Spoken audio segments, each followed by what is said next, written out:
Hi, Dr. Ron Kaiser here, sharing a little bit of history with you this morning. You know, when I was growing up, I used to hate fish. Um, I really didn't give fish very much of a chance because what I hated about it was the bones. I really did not like the bones that we had to deal with fish.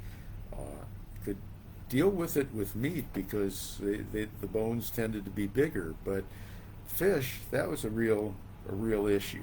And as a result, even though I grew up in Minnesota, which is the land of 10,000 lakes, and fish was a part of a lot of people's diets, including those of my parents. I really, really disliked it. Bones were the reason that I disliked it. And consequently, I grew up into adulthood just never really choosing fish if I had a choice. Over the years, however, the healthy quality of fish and the importance of it in a lot of people's diets meant that uh, when I would get invited over for dinner, sometimes fish would be a main course. I hadn't grown up with that, but because at home, even if my parents ate it, they had other alternatives for me. Um, I don't remember whether my brother liked it or not, but I know I didn't. But as I began to have fewer choices because people served it, I began to see it wasn't all that bad.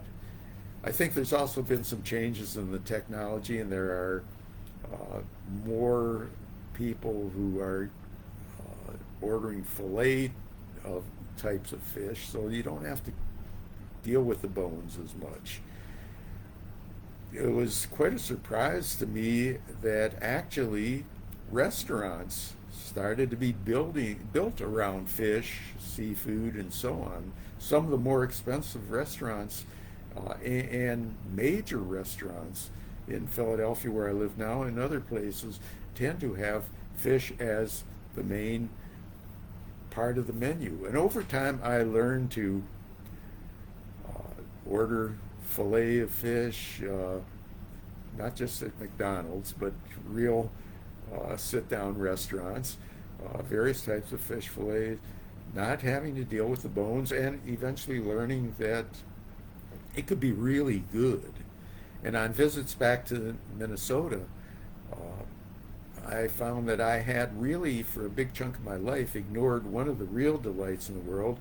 For those of you who have access to and haven't tried walleye pike, which is pretty indigenous in the Minnesota and Wisconsin, Dakotas areas, uh, is really, really good.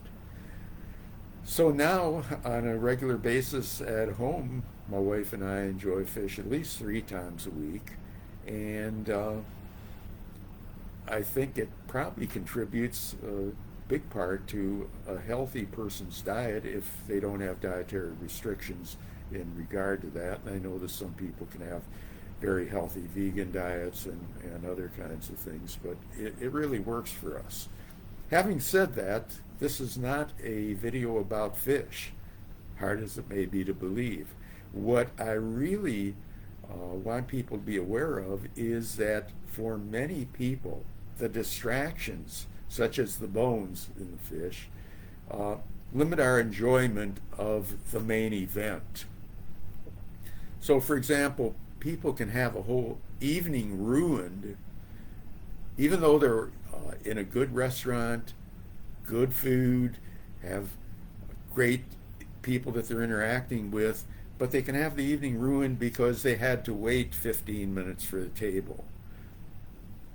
People go to an event and get caught in traffic and concentrate more on the traffic than on the enjoyment of the event.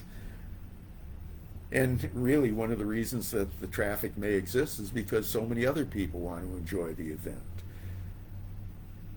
People go to a tremendous baseball game.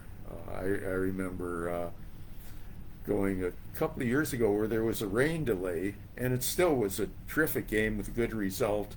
Some people concentrated more on the rain delay. So these are all distractions, and I think this is something that we ought to really become aware of. Distractions can impact upon your ability to enjoy a particular event, and as these mount up, to enjoy life in general. If your focus is not to think in terms of the overall experience, but rather to be deflated by a particular distraction, you're just not going to have as much fun as other people.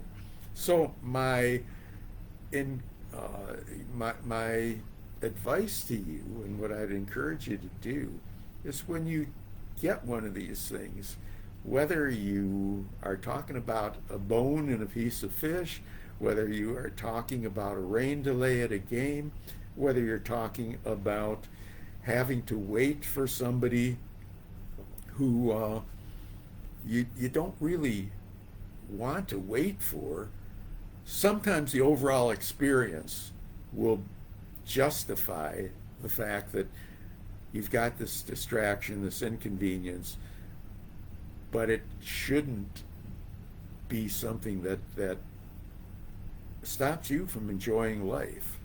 I remember it's been almost a decade now since I had my hip replaced, and I remember my first meeting with the surgeon, who was highly recommended, involved a wait time of probably over an hour. And I thought, geez, this is a long time, and this is a surgeon who's on the same medical staff as me. Don't I get some consideration? I could be doing so many other things with this hour, and it's true.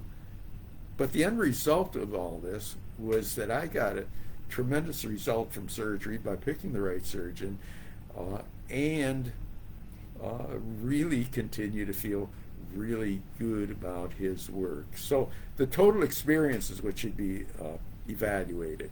Was it a good game? Was it a good dinner? Was it a good outcome? Let that be your guide, and you'll find that you'll be enjoying life a whole lot more. On that note, this is Dr. Ron signing off. Hope to see you next time, as well as at the Mental Health Gym.